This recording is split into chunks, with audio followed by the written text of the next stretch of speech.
Hey everybody, just wanted to give a quick update on what's been going on with us and the ways that God has been speaking to our family. As many of you know, we just dropped off our firstborn Josiah at school. It was a bittersweet moment for me. Of course, we want him to succeed and do well, but also we've been missing him a bunch also. Um, the other three kiddos are gearing up to start homeschool on Monday, as we also start thinking about transitioning to Uganda. We feel like we have the green light. In fact, if we look at Scripture, the Great Commission, go therefore and make disciples, is actually a green light for everybody. So we definitely feel like we have the green light to go. And yet there were certain things we were hoping for that would happen before we made that transition. One of those things were work permits. Andrea updated a few weeks ago that those weren't going to come as quickly as we had hoped.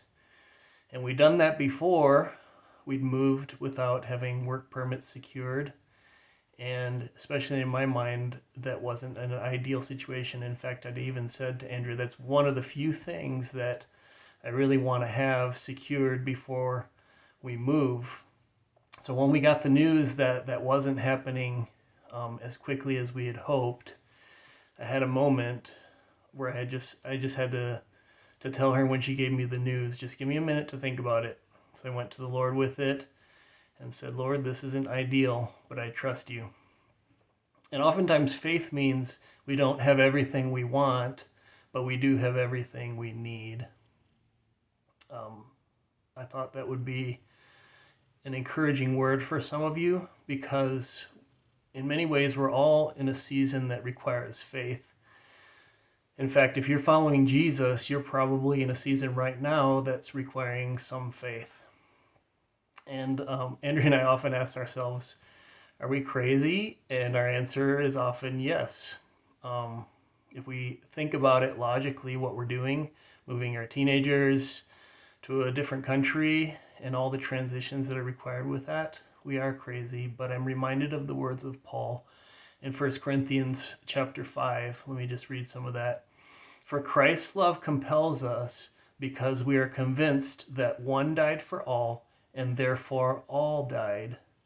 And he died for all, that those who live should no longer live for themselves, but for him who died for them and was raised again. I'm encouraged by that, because really, when you follow Jesus, you're following the way of the cross, and there's a lot of dying to self that happens. And, in the world's eyes, that's crazy. It's really crazy to give up your life. But really, the way of the cross is the way that brings the most joy and the most freedom. The other night, Andrew and I were talking about some of the things the kids are giving up. And, we think about friendships and a routine, and the girls love orchestra and music, and Zion enjoys being a part of sports.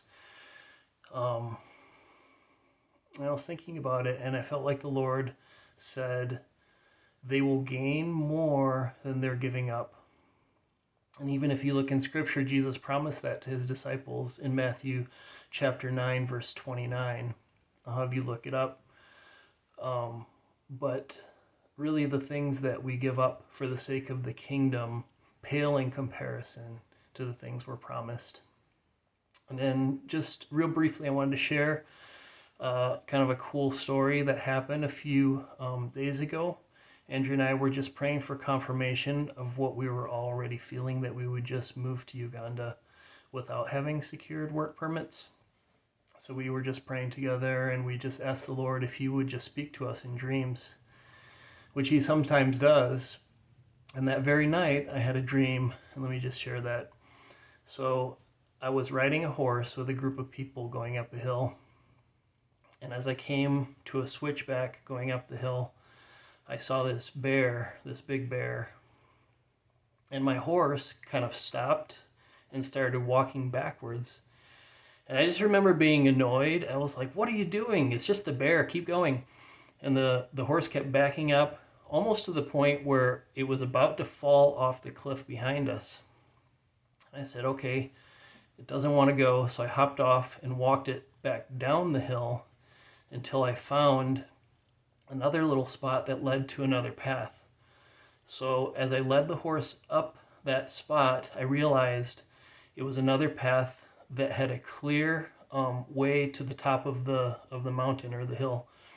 So as I hopped back on the horse, I yelled, "Run!" And the horse started galloping up the hill. And as I reached the top of the mountain, I saw Andrea on another horse yelling the same thing to her horse and some riders that were with her. She was yelling, "Run!" And some of you will chuckle when you hear what she said next, because you know this is totally Andrea, but she was also yelling, "Freedom!" And when I woke up, I knew immediately that God had answered our prayer to confirm what we were already sensing from him. And I knew that the bear represented an obstacle, but that God was leading us towards another path and he was providing a way. So I hope that's encouraging to you, and we love you guys, and we'll talk to you soon.